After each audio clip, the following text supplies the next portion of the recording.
بسم الله الرحمن الرحيم. والفجر وليال عشر والشفع والوتر والليل إذا يسر هل في ذلك قسم لذي حجر ألم تر كيف فعل ربك بعاد إرم ذات العماد التي لم يخلق مثلها في البلاد وثمود الذين جابوا الصخر بالواد وفرعون ذي الأوتاد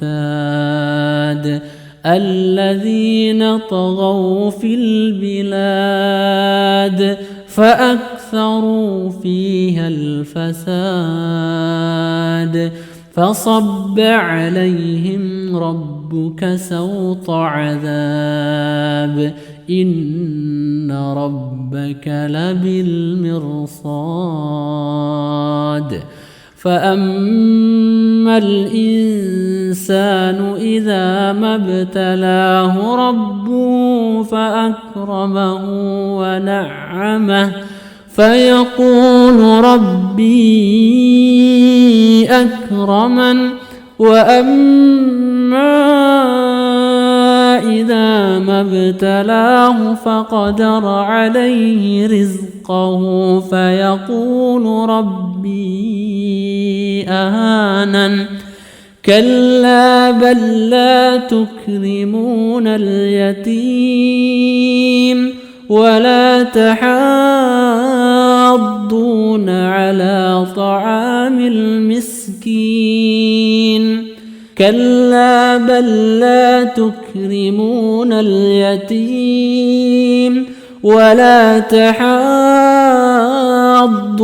على طعام المسكين وتأكلون التراث أكلا لما وتحبون المال حبا جما كلا إذا دكت الأرض دكا دكا وجاء ربك والملك صفا صفا وجيء يومئذ بجهنم يومئذ يتذكر الإنسان وأنى له الذكرى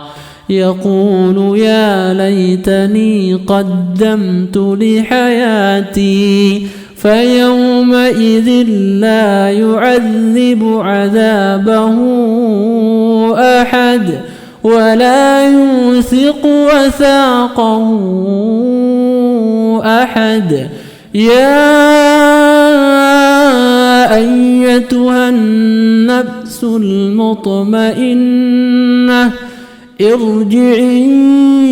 إلى ربك راضية مرضية فادخلي في عبادي وادخلي جنتي.